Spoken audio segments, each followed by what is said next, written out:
हवा दिन पर दिन और जहरीली होती जा रही है। स्मॉग की वजह से अब ताजमहल जहां पर आप जाना पसंद करते होंगे वो अब बिल्कुल दिखाई नहीं दे रहा है। कई इलाकों में एयर क्वालिटी इंडेक्स 500 को पार कर चुका है। हर जगह बस स्मॉग ही स्मॉग नजर आ रहा है।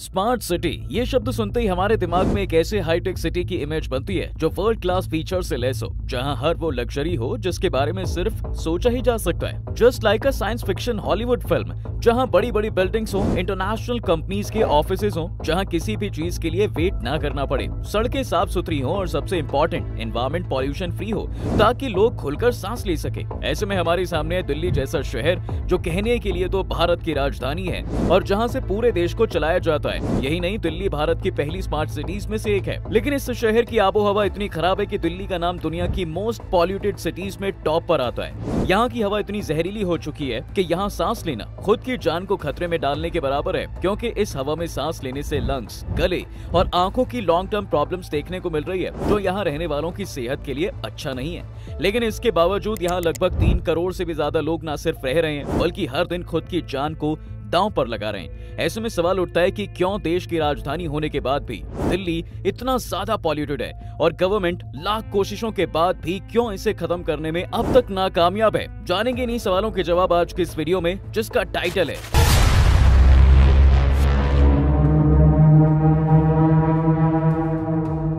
बीते कई सालों से दिल्ली और उसके आसपास के राज्यों जैसे हरियाणा, पंजाब और उत्तर प्रदेश में पॉल्यूशन एक बड़ी प्रॉब्लम बनकर उभरा है, क्योंकि जैसे ही इन राज्यों में ठंड का मौसम शुरू होता है, यहाँ रहने वाले लोगों को आंखों में जलन, सांस लेने में तकलीफ और अस्थमा जैसी प्रॉब्लम्स होने लगती हैं। खासकर उन लोगों को जिनकी उम्र 50 के ऊपर हो। इसलिए ठंड शुरू होते ही तमाम मीडिया चैनल्स दिल्ली और आसपास की खराब हो चुकी हवा और एयर क्वालिटी इंडेक्स यानी AQI पर बात करना शुरू कर देते हैं। साथ ही AQI के बेस पर ये बताना शुरू कर देते हैं कि एक आदमी जो दिल्ली में रहता है वो महज सांस लेकर कितने सिगरेट का धुआं अपने अंदर ले रहा है। जैसे नवंबर 2024 में दिल्ली का AQI 1600 तक पहुंच गया था, जबकि WHO के एयर क्वालिटी गाइडलाइंस के मुताबिक 50 के AQI से ऊपर के एनवायरनमेंट में सांस लेना इंसानों के लिए सही नहीं है, क्योंकि इससे कई तरह की गंभीर बीमारियां हो सकती हैं। ऐसे में आइए जानते हैं उन कुछ पॉल्यूटेंट्स के बारे में जो जिम्मेदार हैं इस जहरीली हवा के लिए। पॉल्यूटेंट्स इन एयर, तो सबसे पहले नंबर आता है PM 2.5 या फिर पार्टिकुलेट मैटर 2.5। ये हवा में मौजूद बेहद बारीक कण होते हैं जिनका डायमीटर 2.5 माइक्रोमीटर से कम होता है। ये सांस के जरिए हमारी लंग्स या फिर ब्लड स्ट्रीम में एंटर करते हैं और सांस और दिल संबंधित बीमारियों को जन्म देते हैं। इसके बाद आता है PM 10 यानी कि वो जिनका डायमीटर 10 माइक्रोमीटर से कम हो। अब ये PM 2.5 से तो आकार में बड़े होते हैं, लेकिन फिर भी सांस के जरिए शरीर में प्रवेश कर सकते हैं। कंस्ट्रक्शन साइट्स, सड़कों की धूल और इंडस्ट्रियल एमिशंस PM 10 के सबसे बड़े कॉन्ट्रीब्यूशंस हैं। इनसे भी सांस की प्रॉब्लम या फिर अस्थमा जैसी बीमारियां हो सकती हैं। इनके अलावा नाइट्रोजन डाइऑक्साइड, सल्फर डाइऑक्साइड और कार्बन मोनोऑक्साइड जैसी कई गैसेस भी हवा को दूषित करती हैं। लेकिन आज की इस वीडियो में हम मुख्यतः PM 2.5 और PM 10 की ही बात करेंगे। What causes pollution? दिल्ली में पॉल्यूशन का सबसे बड़ा कारण है सर्दियों में यहाँ पड़ने वाला फॉग यानी कि कोहरा, जो हवा में फैक्ट्रियों, घरों और सड़कों से निकलने वाले धुएं के साथ मिलकर स्मॉग को जन्म देता है, जो इतना घना होता है कि सूरज की रोशनी भी धरती तक नहीं पहुँच पाती। इस स्मॉग में मौजूद पार्टिकुलेट मैटर सांस के जरिए हमारे फेफड़ों तक जाते हैं, जिससे सांस लेने में तकलीफ, अस्थमा और ब्रोंकाइटिस जैसी बीमारियां होती हैं। यही नहीं, इससे आंखों और स्किन पर जलन, दिल की बीमारियां और इम्यूनिटी कमजोर होने जैसी कई लक्षण शरीर में देखने को मिलते हैं। साथ ही ये वही टाइम होता है जब पंजाब और हरियाणा के किसान नई फसल लगाने के लिए पुरानी फसलों की कटाई के बाद खेत में बचे उन फसलों की जड़ों को निकालने की जगह उनमें आग लगा देते हैं। लेकिन आपको ये जानकर हैरानी होगी कि दिल्ली में होने वाले पॉल्यूशन में किसानों के द्वारा जलाए जाने वाले पराली का सिर्फ 1 या 2% का ही रोल है। जी हाँ, recently Indian institute of tropical metrology Pune यानी कि IITM ने 2024 की अपनी एक रिपोर्ट में बताया कि दिल्ली में होने वाले पॉल्यूशन में पराली जलाने का सिर्फ 1% योगदान है। तो ऐसे में सवाल उठता है कि अगर दिल्ली में होने वाले पॉल्यूशन के लिए पराली जिम्मेदार नहीं है, तो फिर क्या है? क्या इसके लिए दीपावली में जलाए जाने वाले पटाखे जिम्मेदार हैं? तो आपको बता दें कि दिवाली के पटाखे भी दिल्ली में पॉल्यूशन के लिए सिर्फ 4 से 5% तक ही जिम्मेदार हैं। IIT कानपुर की 2016 में जारी रिपोर्ट के मुताबिक दिल्ली और उसके आसपास के राज्यों में होने वाले पॉल्यूशन के लिए मेनली 6 चीजें जिम्मेदार हैं। सबसे पहला व्हीक्यूलर एमिशंस, दूसरा है डस्ट, तीसरा है इंडस्ट्रियल वेस्ट बर्निंग, चौथा है गार्बेज बर्निंग, पांचवा है पावर प्लांट्स और छठा है यहाँ चलने वाला बेतहाशा कंस्ट्रक्शन वर्क। तो आइए एक एक करके डालते हैं इन सभी फैक्टर्स पर नजर और जानते हैं कि इन जहरीली हवा के लिए कौन सी चीज कितनी जिम्मेदार है। Vehicular emissions. दिल्ली गवर्नमेंट की इस रिपोर्ट के अकॉर्डिंग दिल्ली में टोटल 1.2 करोड़ गाड़ियां हैं, जिनमें से ज्यादातर गाड़ियां डीजल बेस्ड हैं और डीजल का ही पॉल्यूशन फैलाने में सबसे ज्यादा योगदान होता है।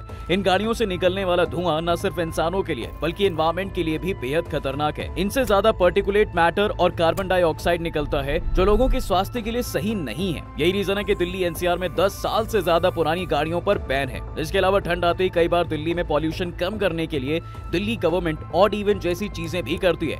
ऐसा करके दिल्ली में चलने वाली गाड़ियों की संख्या को आधा करने की कोशिश की जाती है, जिससे पॉल्यूशन कुछ कम हो। साथ ही एंटी स्मोक गन से भी दिल्ली की सड़कों पर पानी का छिड़काव भी किया जाता है। लेकिन अभी तक ये सभी उपाय नाकाफी ही साबित हुए हैं, क्योंकि दिल्ली के पॉल्यूशन के समय ये सभी कोशिशें ज्वालामुखी में एक बाल्टी पानी के बराबर ही है। Garbage burning. व्हीक्यूलर एमिशंस के बाद गार्बेज बर्निंग को पॉल्यूशन का दूसरा सबसे बड़ा कारण माना जाता है। दिल्ली में पॉल्यूशन का 10.7% योगदान गार्बेज बर्निंग का है। दिल्ली में कचरा सालों से एक बड़ी प्रॉब्लम है। यहाँ हर दिन करीब 11,000 टन कचरा निकलता है, जिसमें से ज्यादातर ऐसे लैंडफिल्स में पहुंच जाता है और यहाँ एक बार आग लग जाए तो कई दिनों तक नहीं बुझती। कुछ कचरे को रिसाइकिल भी किया जाता है या फिर उसे बिजली बनाने में काम में यूज किया जाता है, पर यह काम इतनी स्पीड से नहीं होता जितनी स्पीड से इसे करने की जरूरत है। यही वजह है कि आपको दिल्ली के गाजीपुर या फिर गुड़गांव से फरीदाबाद जाते हुए कचरे का ऐसा विशालकाय पहाड़ देखने को मिलता है। दिल्ली में कचरे की समस्या कितनी बड़ी है इसे ऐसे समझ सकते हैं कि गवर्नमेंट की लाख कोशिशों के बाद भी दिल्ली में अभी 200 लाख मीट्रिक टन से भी ज्यादा कचरा मौजूद है, जबकि ऐसा एक भी दिन नहीं जाता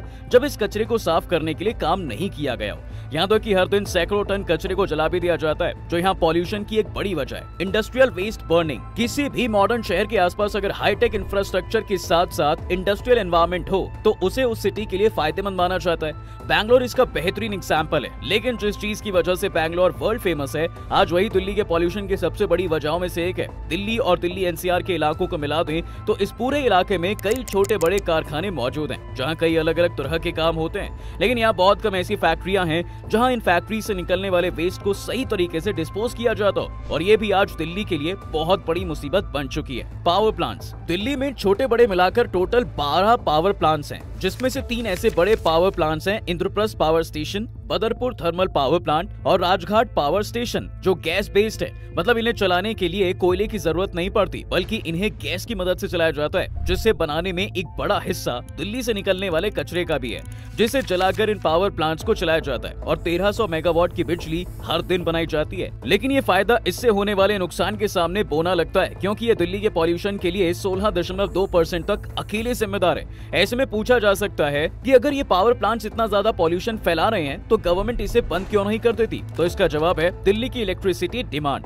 जहां दिल्ली को हर दिन 6000 मेगावाट बिजली की जरूरत है, वहीं ये पावर प्लांट्स 1300 मेगावाट की बिजली बनाते हैं और बाकी की बची 4700 मेगावाट बिजली दिल्ली को दूसरे राज्यों से खरीदनी पड़ती है। ऐसे में अगर इन पावर प्लांट्स को बंद कर दिया जाता है तो दिल्ली को अपनी जरूरत की पूरी बिजली ही बाहर से खरीदनी पड़ेगी, जो सरकार के लिए काफी महंगा पड़ेगा। यही वजह है कि चाहते हुए भी गवर्नमेंट इन पावर प्लांट्स को बंद नहीं कर सकती। डस्ट। दिल्ली के पॉल्यूशन के लिए डस्ट या धूल सबसे बड़ी जिम्मेदार है, क्योंकि इससे 52.5% तक पॉल्यूशन फैलता है। डस्ट पॉल्यूशन के लिए मोटे तौर पर 3 चीजें जिम्मेदार हैं: ह्यूमन एक्टिविटीज, व्हीक्यूलर एमिशंस और कंस्ट्रक्शन वर्क। ह्यूमन एक्टिविटीज में deforestation, land degradation, climate change, water mismanagement और अनसस्टेनेबल लैंड मैनेजमेंट, ये कुछ ऐसी चीजें हैं जिनकी वजह से डस्ट एनवायरनमेंट में फैलती है। व्हीक्यूलर एमिशंस के बारे में हम बात कर चुके हैं, जिसके बाद आता है कंस्ट्रक्शन वर्क। डिमोलिशन, एक्सकेवेशन, अर्थ फिलिंग, मटेरियल ट्रांसपोर्टेशन और कच्ची सड़कों पर गाड़ी चलाने से भी बहुत ज्यादा धूल हवा में उड़ती है।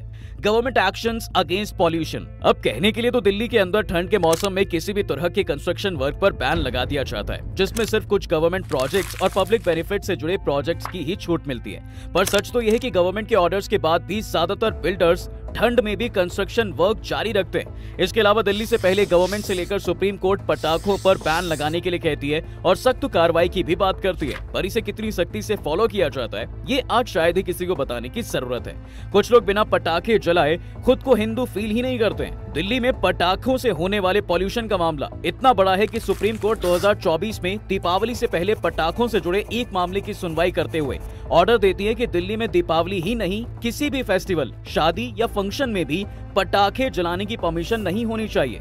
सेंट्रल गवर्नमेंट ने भी अपने मेक इन इंडिया प्रोग्राम के तहत बिजली के चलने वाले व्हीकल्स को काफी प्रमोट किया है। लोगों को ईवीज पर कई तरह की सब्सिडीज दी गई हैं, लेकिन इसके बाद भी लोग ईवी की जगह पेट्रोल और डीजल से चलने वाले व्हीकल्स को प्रेफरेंस देते हैं। पेट्रोल डीजल वाली गाड़ियों के लिए गवर्नमेंट बस 6 ऐसे नॉर्म्स लेकर आई है जिसने व्हीकुलर एमिशंस को कुछ हद तक कम किया है, लेकिन मोटे मोटे तौर पर ये सभी कदम नाकाफी ही साबित हुए हैं, जिसके कई कारण हैं, जैसे सख्त कानून का अभाव, लॉन्ग टर्म प्लानिंग ना करना और राज्यों के बीच कोऑर्डिनेशन की कमी। इसके अलावा जागरूकता, पॉल्यूशन जैसी प्रॉब्लम से लड़ने के लिए सबसे तेज हथियार है, लेकिन अपनी जनता उतनी ही जागरूक है जितनी डेमोक्रेटिक चीन की सरकार है। सर्दियों में जब हवा में धुंध कम और प्रदूषण ज्यादा होता है, तब जनता जागरूकता की एक नई ऊंचाई पर पहुंच जाती है। सुबह मॉर्निंग वॉक पर निकलते हुए लोग मास्क लगाकर कहते हैं, भाई दिल्ली की हवा तो जान ले लेगी, और उसी के बाद चाय की दुकान पर खड़े होकर पूरी गर्मजोशी से सिगरेट के कश लगाते हैं। पराली जलाने का मुद्दा हो तो हर कोई किसान को कोसने में लग जाता है, लेकिन ये पूछो कि अपने घर के कचरे का क्या करते हो, तो जवाब मिलेगा,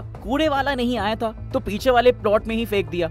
सबसे मजेदार तो ये है कि प्रदूषण के खतरों पर व्हाट्सएप फॉरवर्ड करने में कोई पीछे नहीं रहता। प्रदूषण से बचने के 10 घरेलू नुस्खे पढ़ने के बाद लोग अपने घर के बगीचे में ही जलाई हुई प्लास्टिक की महक का आनंद लेते हैं। How China solve this problem? तो अब ये तो साफ हो गया कि दिल्ली और उसके आसपास के इलाकों में इतना ज्यादा पॉल्यूशन क्यों है। चलिए अब हम ये भी जानने की कोशिश करते हैं कि इसे हम कम कैसे कर सकते हैं। अगर सीधे सीधे कहें तो हमारे देश को पॉल्यूशन कम करने के लिए चीन को कॉपी करना चाहिए। दरअसल 2013 से पहले चीन के कैपिटल बीजिंग की हालत दिल्ली से भी ज्यादा खराब थी और बीजिंग की गिनती दुनिया की सबसे पॉल्यूटेड सिटीज में होती थी। लेकिन आज बीजिंग का नाम दुनिया के सबसे साफ शहरों में ना सही पर एक ऐसी सिटी के तौर पर लिया जाता है जहां की आबो हवा इंसानों के लिए जानलेवा तो बिल्कुल भी नहीं है, और ये सब चीन ने सिर्फ पिछले 10 सालों में कर दिखाया है। सन 2013 में चाइनीज गवर्नमेंट ने इसे ठीक करने के लिए कुछ अहम और सख्त कदम उठाए। जैसे इसी साल चीन air pollution prevention and control action plan लेकर आया, जिसमें सबसे पहले न सिर्फ ज्यादा एमिशंस और पॉल्यूशन फैलाने वाले व्हीकल्स की पहचान करके